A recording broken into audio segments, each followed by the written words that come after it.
We all have a figurative gold medal that we're trying to win, and the characteristics and qualities and skills and tools that we use to get to that point, those are the things that we really need to focus on.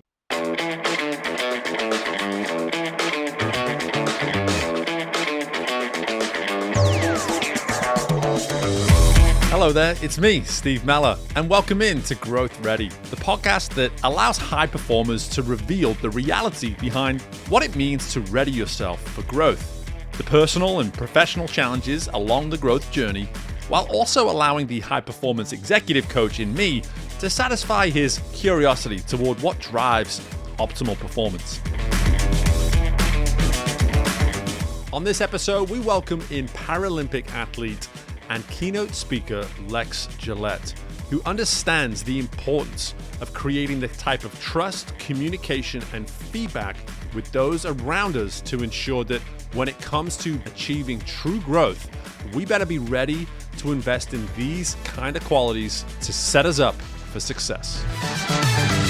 And welcome into the most recent installment of Growth Ready. I am delighted to be welcoming back to the show a guest from when we were once called Career Competitor, who is coming to the show for the first time in our newest format. And Lex Gillette joins us, and I'm so excited, Lex, to have an opportunity not to simply check in and just catch up with someone who originally I just enjoyed having a conversation with so much, but I had this short list of folks that I've had on the show before that I was itching to know, hey, if I were to ask you the question that I now ask everybody, what might your response to that be? And so here we are, Lex, with this opportunity for me to ask you what I'm now asking everybody. So what does it mean to you to be growth ready? Ooh, well, first of all, just great to be back and having another conversation. And I would say being growth ready means that I would suggest being flexible and open-minded. Mm. I think growth requires you have to be open-minded. You have to be in this space where, you're pliable and you are able to be, sharpened and crafted and shaped.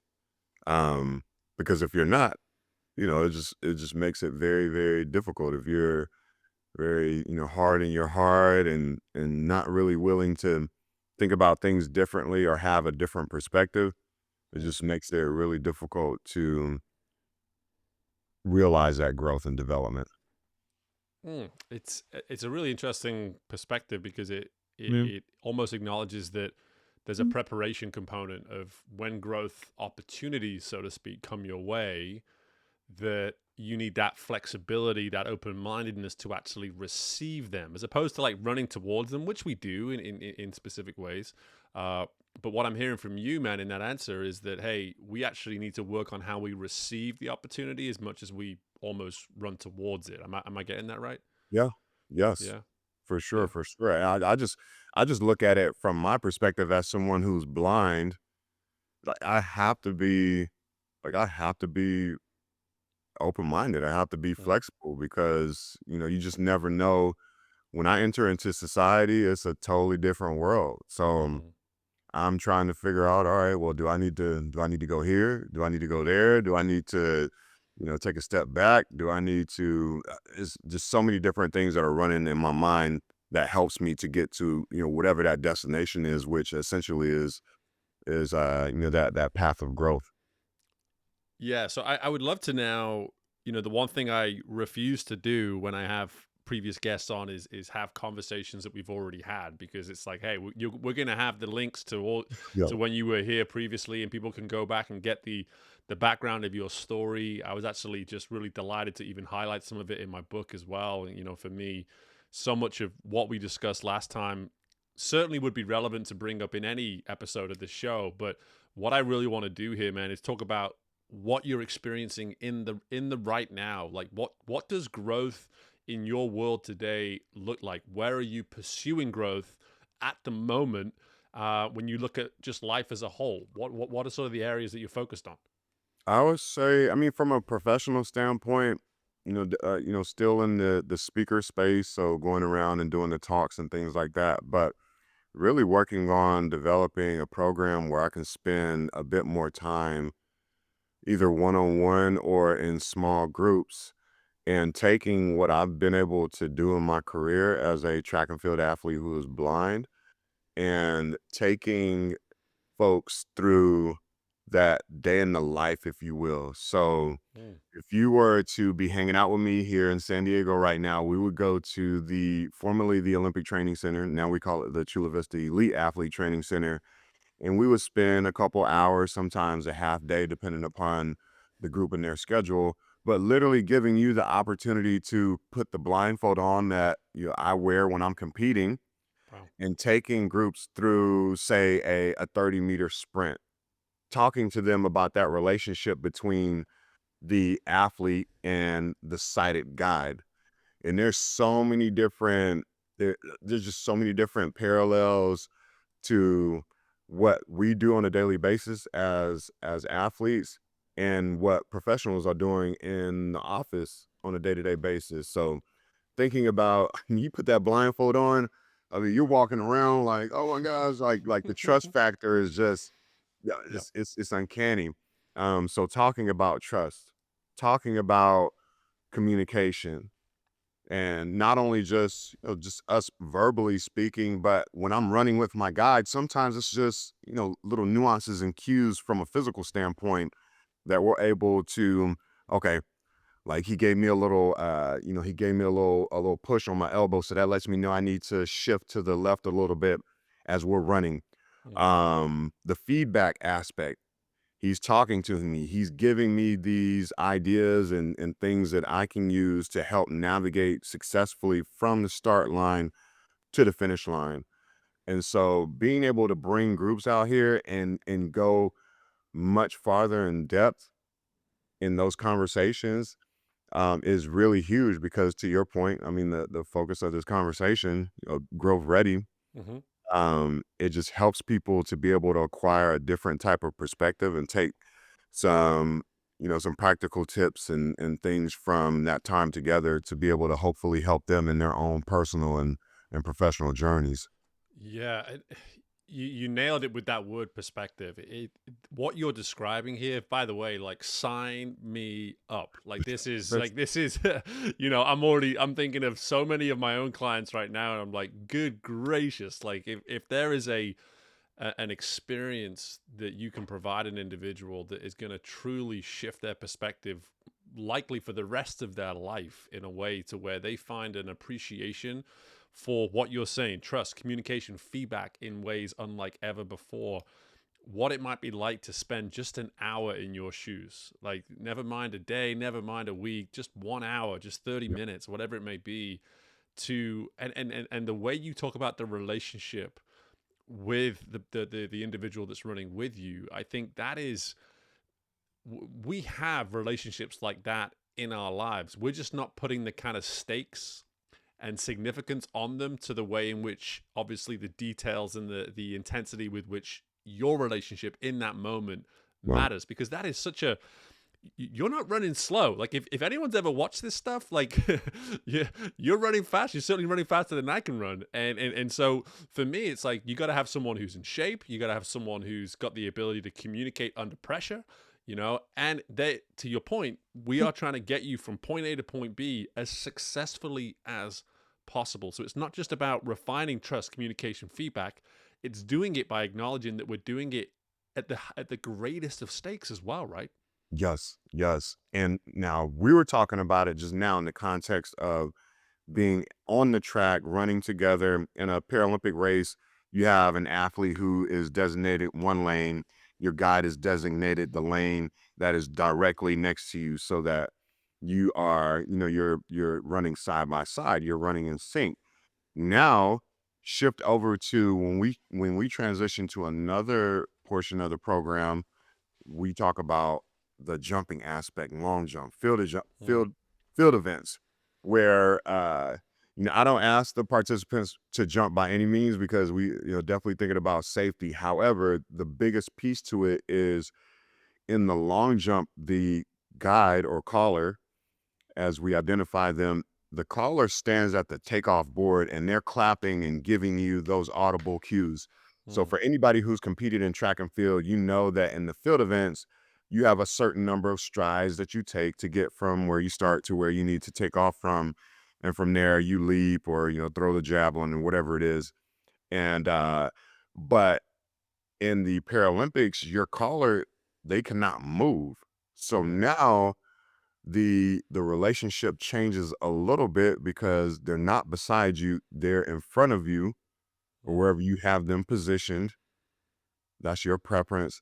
And they are giving you cues, verbal cues that you're having to use to navigate to that destination. And so it just totally changes it a lot. And when I talk to participants, they I'm like, which one did you think was a little more easier?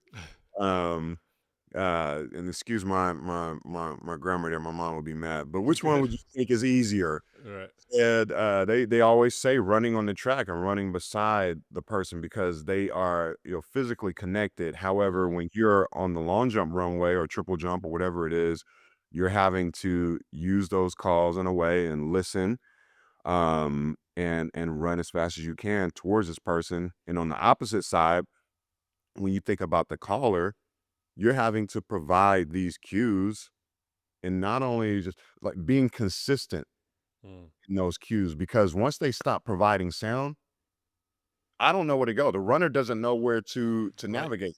Right. You're lost. When we You're think lost about in that moment. Yeah. yeah, so when we think about all these things, the communication, the feedback, all of this stuff, like it has to be consistent.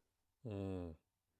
I love that. I love that. And that is you're taking a level of dependency to like a whole nother level as well. Like that's something I'm hearing as well. It's like No. we have relationships in our lives, and what's funny is I'm immediately thinking of my wife and my kids, and I'm like, okay, I got a 4-year-old and a 6-year-old. They are dependent on what Yes. my wife and I are doing for them at this point in life, Yes. no doubt.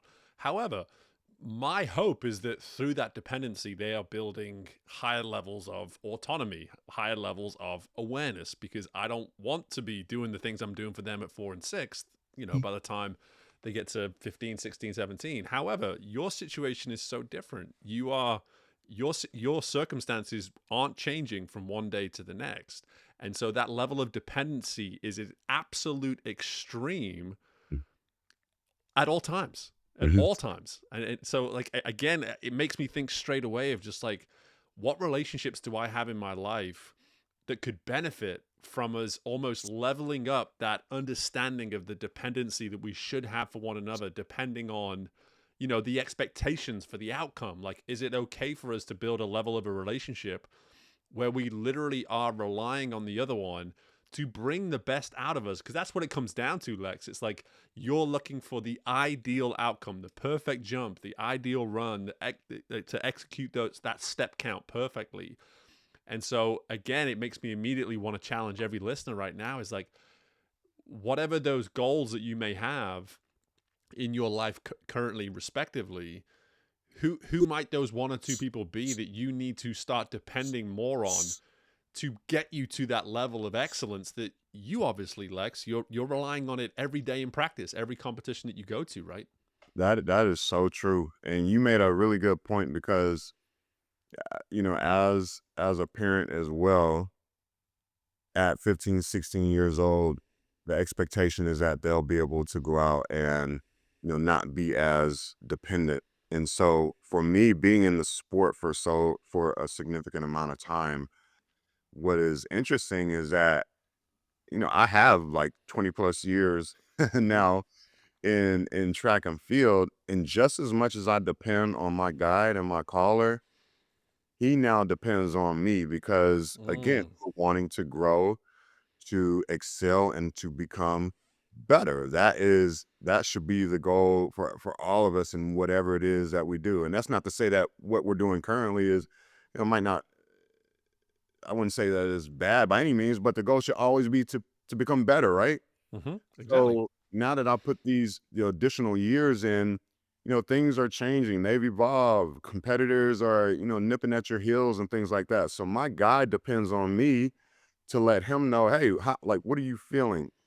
Like, how does your technique feel when you're running down the track? How does my voice sound? Do I need to reposition myself? What can I do to help you do your job better? And Mm, so it just becomes this like amazing relationship where in the beginning where I was a little I was a lot more not as confident, mhm. um, not as, maybe open-minded. Now you see that in order for us to really excel and to excel as a tandem, as a team, I have to provide things, or rather, he depends on me as well, and I need to Mm. be able to provide that feedback and information so that we can rise together. Yeah, yeah, and that you taking it to that next level of at the outset of the relationship, there you are the one depending, and then over time, your guide starts to depend on you more. I think that is such a beautiful example of what can come from work where we invest in when we invest in trust and communication and feedback. Like again, feedback. I love that you said feedback. I wasn't expecting you to say it, and then the moment you said it, I was like, yes, feedback, of course, because for me, feedback's one of those things where people actually refrain from giving it because they're scared it's going to hurt the relationship. Where everything you're saying is the complete opposite. You're strengthening the relationship through the feedback. And I have to assume that that feedback over time, you've just been able to dial in precisely like how to give it, when to give it, and just and for me, that's when feedback becomes its most powerful when you sort of create that almost parallel between one another where now's the right time to give feedback, now isn't the right time to give Yes. feedback. Yes. Exactly. You Yeah. are you are you've been a coach and still are now, so That's right. you That's know. right. You're singing from my hymn sheet, brother. And again, I love that when we think about how you answered the first question too around growth ready, like that flexibility, that open mindedness. Again, when you first came on the show, the story that stayed with me that will and remains not only something that I share with others, but an example to me now as a parent is the story you shared about your mom and the way she responded to you as you were developing your disability with blindness. And it was just the most incredible story for me. And just to really capture it short and sweet here is that the takeaway for me was that this was a woman that wasn't going to allow you to use this as a limitation. She wanted you to see that you can still step up in this world and be what you want to be and do what you want to do. Like this was not going to hold you back from being the best version of you that you possibly could be. And am I getting that right? Would you say? Am I capturing that right?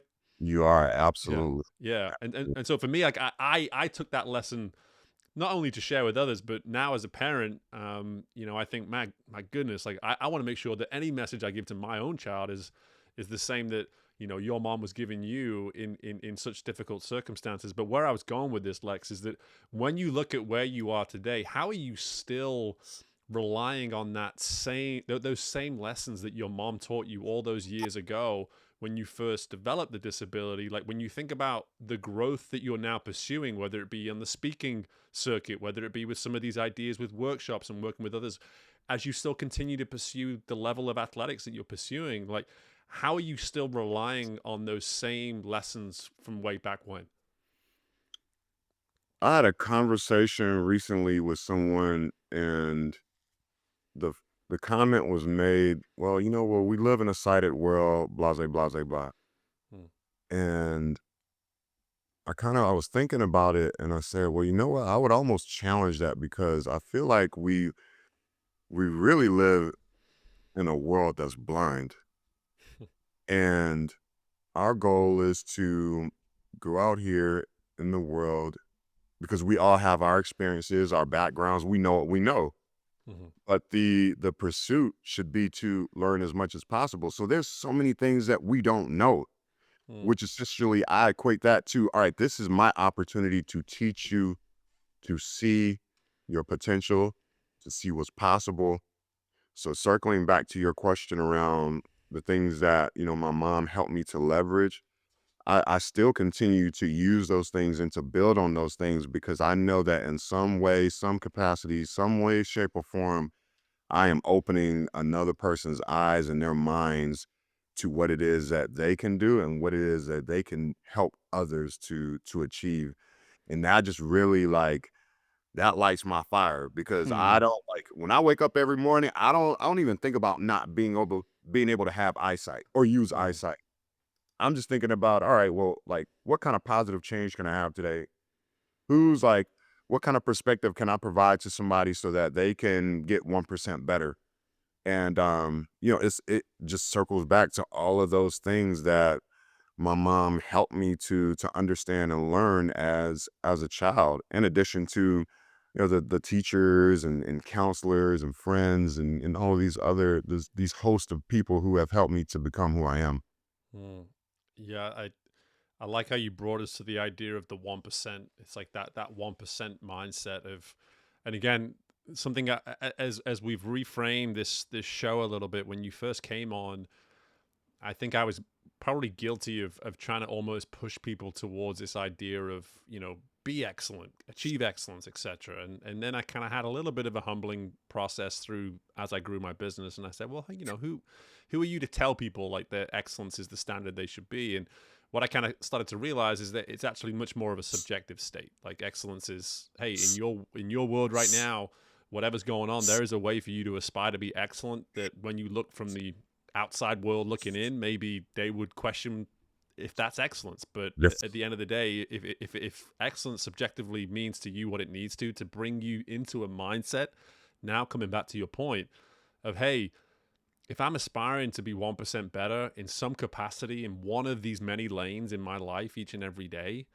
I'm finding a reason to get up. I'm finding a reason to do this thing. I'm finding a reason to reach out, to connect, to make time for people, all these kind of stuff. And I think that is what I really appreciate about what you're saying there is that, and I before I go any further, I want to come back to your initial insight around the world being blind. I would love for you just to give me a bit more perspective on that though first. Like just when you say it like that, can you maybe elaborate a little bit more on just specifically what do you mean by that? Yeah. And first of all, certainly don't want to don't want to give the impression that like I'm offending anybody by any means, but yeah, like we're all like each day I just feel like we should be on a learning journey, Mm, a growing journey. In order for us to grow, we have to learn, right? yeah. And there are things that we just don't know. And so uh when I say blind or not being able to see is it really boils down to like seeing is understanding. Hmm. And so it's just providing understanding for other people. Um yeah, period stop. It's just Yeah. providing understanding for, other people, which hopefully they'll be able to leverage that understanding to catapult into different spaces and places in their life. 100%. And I love that I'm glad now that I asked you to provide a little bit more context because just capturing that as seeing is understanding. I know a lot of the work that you do today and have been doing for a while now is around leadership. And for me, the most the greatest leadership role I think we all play every day is leading ourselves. And Yeah. so when we look at it that way, is this idea of, okay, what if as a leader I just simply aspire to better understand what's going on around me. Yeah. Again, there's high political climates right now. There's high, it feels like everything's high right now. Everything's high status, high pressure, high, madness, whatever you want to call it. And it's really easy to step into, and when I speak about the notion of assumption. Like typically, if we step in with assumption, we're already refraining from the desire to understand. And Yeah. and, and so like with what you're saying here, the blindness comes from the assumption. The blindness comes from just like jumping in and immediately throwing in your 2 cents without taking just that moment. And again, this is where we come full circle with what we were just talking about. Are you willing to just say, hey, can I communicate a little bit more effectively? Can I actually get the information, get the feedback that I need to actually now bring in an insight that shows that I'm looking as opposed to just blindly stepping into this thing, right? Yeah. And I mean, the example that you gave around excellence Mm, and how we define excellence. And so many people might look at my situation or other athletes and they see us going to these major competitions and standing on the podium and winning gold medals, and they say, "Oh my gosh, that's amazing. That's excellence." Hmm. When in actuality, at the same time, it's like, and I certainly believe, yeah, like that is excellence. Yes. However, at the same time, what it took for me to get to this point was, rolling out of bed each morning when I didn't want to. Hmm. It took, staying at the track a little longer to work on this technique or that technique, or, doing a little more, off the field training as it relates to like, video and things like that, or talking to your coach.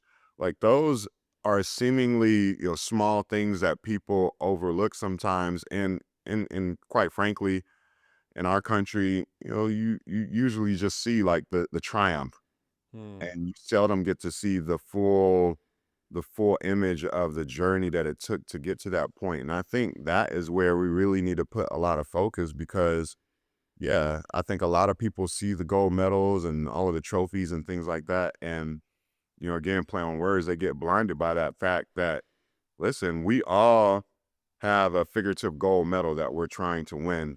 Right. And the characteristics and qualities and skills and tools that we use to get to that point, those are the things that we really need to focus on. Those are the things that I want to a bring into focus for people to truly see. Because whether you want to be an athlete, a doctor, a scientist, a great teacher, those are the things that you really need in order to go out here and achieve whatever that excellence looks like for you.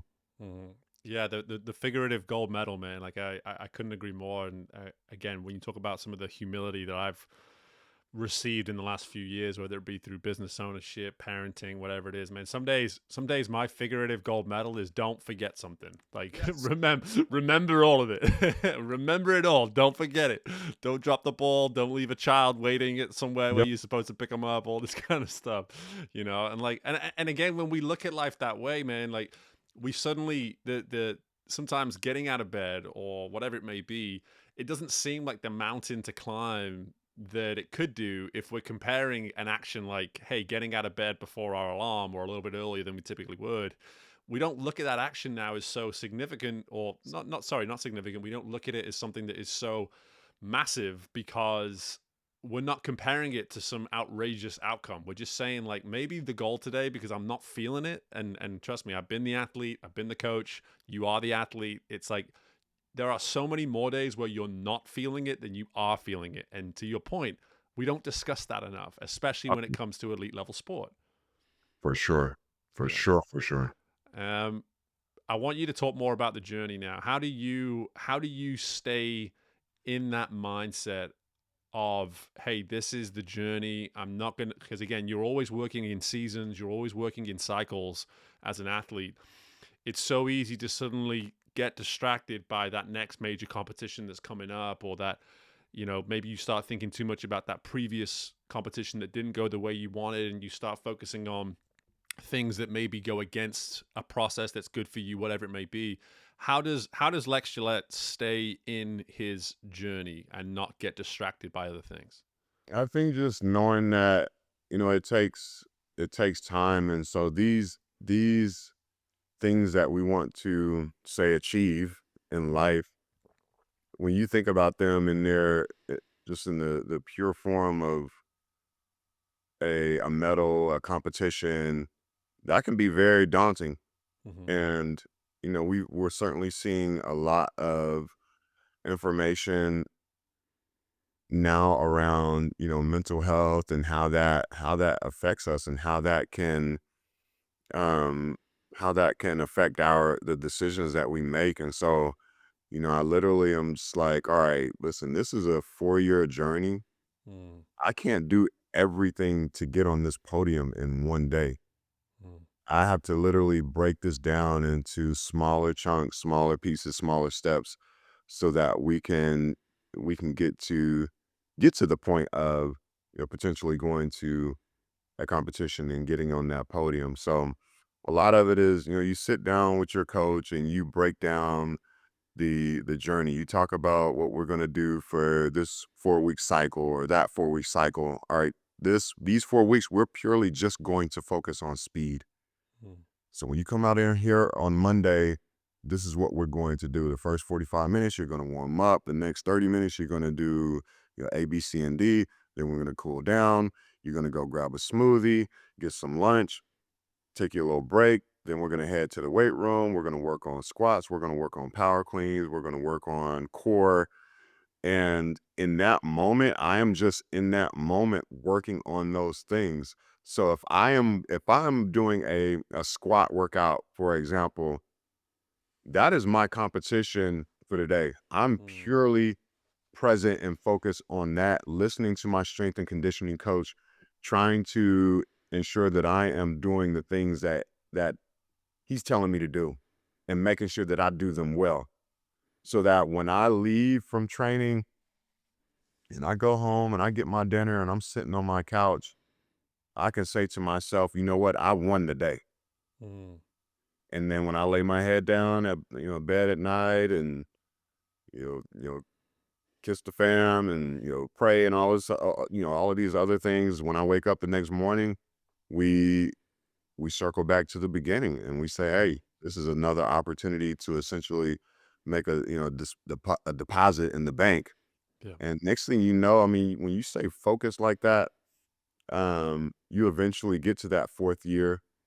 And, for those who are fortunate, get an opportunity to get on that podium. So a long story short, it's just understanding that, you decide your future the day that you wake up, Mm, the decisions that you make in that day. mm, You don't decide your future tomorrow because tomorrow isn't promised. So what you mhm, do today, that creates your future. mm. I love it, man. It's the idea of the daily competition is it's hard to get people to practice, but it's so effective.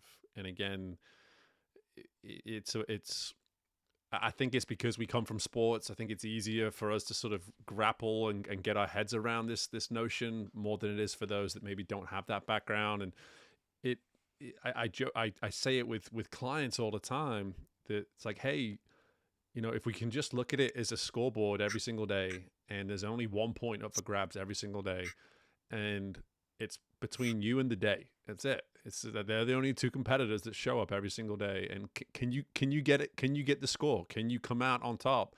And to be honest, to start with, if you can win over 7 days, 4-3, start there. Start Well, there. Like don't look at it as hey, I have to be perfect, right? and even outside of like the sport context, I Mm, think back to when I first lost my sight yeah. and I had to transition from once being able to physically see the world to now not being able to see it. Mm, So being able to do something as simple as walk mm, by myself safely and successfully, yeah. having someone to teach me how to use a cane. I Mm, never wanted to use a cane. mm-hmm, So some of those days it was just purely like, all right, Lex, I had my mom and so many people in my ear telling me, listen, you need to use this. yeah. And at that time, you don't really see how impactful it is. But now looking back on those times where I told myself, all right, well, let me just take this out and use it and see what it might be able to do for me. And the next thing you know, it's like, oh, I'm able to step onto a curb. Hmm, I'm able to walk upstairs. I'm able to avoid chairs and poles and understand how to walk around my school. hmm, And so it was, once just learning my neighborhood, learning the landscape of my school, the floor plan and things like that. But then that transforms into learning how to navigate my community, hmm, my state, hmm, learning how to navigate airports, learning how to navigate, albeit I'm usually with teammates or business partners or people like that when I'm traveling abroad. But yeah, I can walk around the UK. I can walk around Australia. hmm. So, similar, same context, but different example. And that, I mean, that in my mind is, golly, Yeah. that's probably more impactful than sport because sport has an expiration. Me navigating the world, that won't stop until, I take my last Right. breath. Right. And I had a humbling experience myself in the last few weeks as we speak. I had a hip scope for a torn labrum about 2 months ago, and for me that was the first major surgery I'd had away from being an athlete.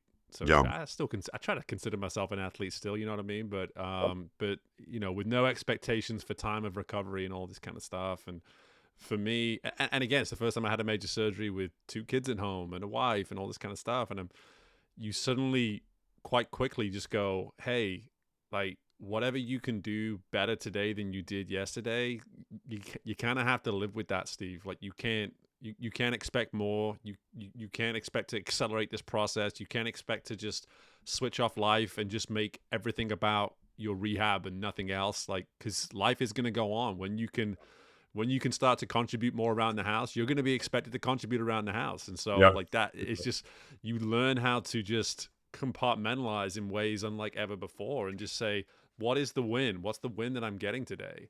Yeah. And my hope is that we can get people to shift that perspective without any adversity. They don't need the moment where they have to have life kind of hit them around the head and, let them know. I think we can all learn that lesson a little bit more effectively, right? For sure. For sure. Um, Dude, listen, I have to assume, we're 2025 right now, 2028, we've got a California Olympic Games. So There is that the goal right now, the next 3 years? Is that what we're focusing on? That is the goal. I have been a part of so many games where Mhm. there has been an athlete who is a hometown, hero. Just the Sure. fact that he even made the games for their country. Right. And to be able to have that opportunity to be an American athlete competing on home soil, having all of your fellow countrymen in the crowd, Yeah. that is going to be absolutely mind-boggling. Hello. I'm getting goosebumps for you, man. Like it's not even me doing it, but I mean the Yeah. fact you're based in San Diego. Go ahead. I say competing in the Coliseum Yeah. like us, yeah. Yeah. Yeah. It's real. Wow. It's real. And for me, it's like there you are based in San Diego. The idea of you just like hopping on the interstate and driving up to an Paralympic Games is hilarious to me. Yes. Yes. But that's what it's about, man. That's what the Olympic and the Paralympic story is all about. It's about, again, it's such a small percentage of people that just simply go to Olympic Games, and then that percentage of people that somehow position themselves to attend an Olympic Games as a competitor in their home country and then go one step even further. And suddenly now, in this case, it could be the state that you actually are based in. Like it's absolutely, the percentages get really small at a certain point. And so I have to imagine that in itself, man, is just the ultimate motivation for you right now. Yes. Yeah. Yes. It is definitely that is a major motivating factor. Hmm. Yeah, and I'm so excited to continue following and watching your journey, man. And again, I'm so excited to have had the chance just to simply bring you back on. And I knew that just some of the insights you would provide just based on our initial conversation, that in itself would have been, we could have just replayed that and been like, hey, now it's a growth ready episode, and people would have taken a ton away. But for me to look down at my notes and just be like, man, I filled another page of notes talking with Lex for a second time. And so for me, it's awesome to hear from you, to be able to check in and just see what's going on. But at the same time, I want to make sure that before I let you go, you've referenced a couple things that you're working on right now. You have your book as well, No Need for Sight When You Have a Vision. Tell folks a little bit more about the book, and then also just where we can learn more and find out more about you, brother. Yep, no need for sight. When you have a vision, what blindness can teach us about risk and leadership is a piece of literature where I really took a lot of stories that I've told in the past and some new ones and really trying my best to break those down in a way where I could, speak to the reader and let them know all of the things that basically we've been talking about today. How Mhm. can you leverage these things to grow Yeah. and to, be a better version of yourself tomorrow and taking the version of yourself that you see in your mind, and I hope that it's a positive one. Mhm. But, seeing that and understanding what tools that you can implement to be able to realize that that person in physical form in reality. So, the book has been doing pretty good, and we are actually I finished up the manuscript a few months ago for the the workbook, which doesn't have to accompany No Need for Sight when you have a vision. It can be standalone, Yeah. but it definitely does nicely accompany the book. So that'll definitely be something that when I have groups and folks come out, when we sit down and have our debrief after, participating in the activities, that will give folks the ability to, write down and, kind of debrief and work with their teams to put onto paper what it is that they want for themselves and for their families, for their companies. So yeah, I'm pretty excited about that as well. That's My awesome. next goal after that is to try to do a children's book, and I'm saying I'm take the word try. I'm going to do a children's book at some point here in the near future. And the answer to your last question, you can find me all over the place. LexGillette.com, LexGillette.com. I'm on Instagram, TikTok, LinkedIn, All the things. all of these places. So, Hmm. certainly connect and send me a message, comment on things. I try to stay pretty active up there. So, Yeah. yeah. Well, most importantly, you were on the Growth Ready podcast, and I am so Yes. appreciative, man, of the time. I'm so thankful that One more not thing though. what. One Go last ahead, we shoot, go. we had one interview before. Uh huh. Got this one. In these next 3 years before LA, we have to figure out some way that you can come here to San Diego and we have a conversation. Uh, that third time's a charm. I am in. I am in. I Yeah. am so in. Because I already am just like, how can I spend more time with Lex? How can I collaborate with Lex? There has to Yes. be a way to do it, and I think Everybody limp on you. that's right. And I want to do that too, man. I want to truly get that experience because that the whole idea is pretty awesome. Maybe I'm going to speak into existence Yes. an Olympic slash Paralympic themed little tour that I do in 2028 for leading up to the games, and I'll just do some pods and stuff like that. So I'm going to speak that into existence right now. But for now, Lex Gillette, brother, I'm just so thankful for the time. Thank you for letting me know that you have practice right after this to keep me honest, to make sure we get out on time. I would have absolutely killed my former coach self if I'd allowed you to go long here. So, brother, this has been absolutely wonderful, and best of luck with everything moving forwards. I appreciate it. Likewise. And my thanks again to Lex for joining us on this episode. And so glad that I asked him to come back. I really am. You could probably pick up on the fact that I could talk to Lex for hours. So much like-mindedness in how we look at the world, how we look at the work we do. And if it were not for him just being this really disciplined and this really disciplined and invested athlete who has to be out of on time and on to the next thing, we'd probably still be talking right now. But the one part of this that I really want to hone in on is when Lex made that statement of the world is blind. And hey, if you're still listening to the episode at this point, I appreciate it. And I want to just get to the heart of something that is so important. The fact of the matter is, we all can do a better job of better understanding a situation.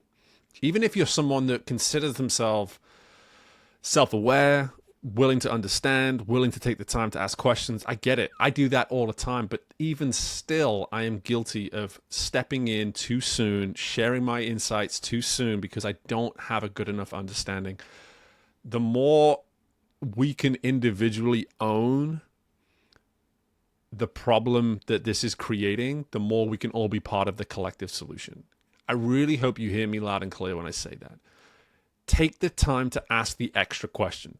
Take the time to pause. Take the time to think.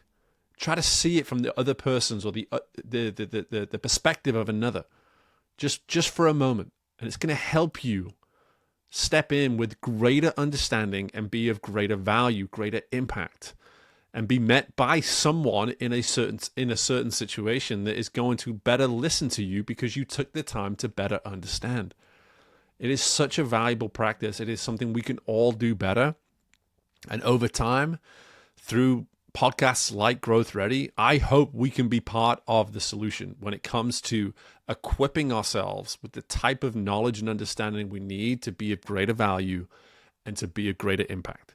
So hear me when I say that we are all, even the most self-aware and most disciplined, we are all part of the problem that is the blindness when it comes to understanding the world, understanding situations.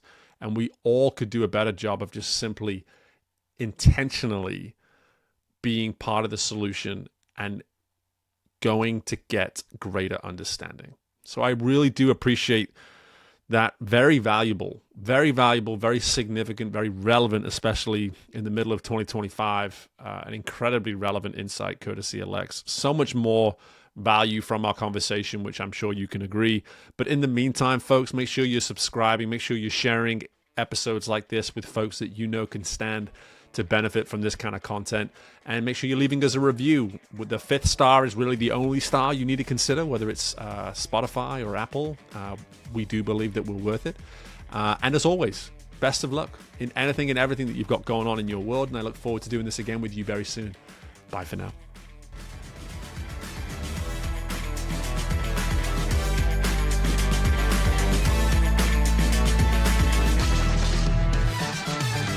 Thank you for tuning in to Growth Ready. If you liked what you heard and are feeling ready to grow, be sure to leave a 5-star rating, subscribe to the show, and share the episode with someone you know is ready to fuel their growth journey today. We love our community, so don't hesitate to reach out to us at podcast@growthready.com. And until next time, we are Growth Ready, and you will be too.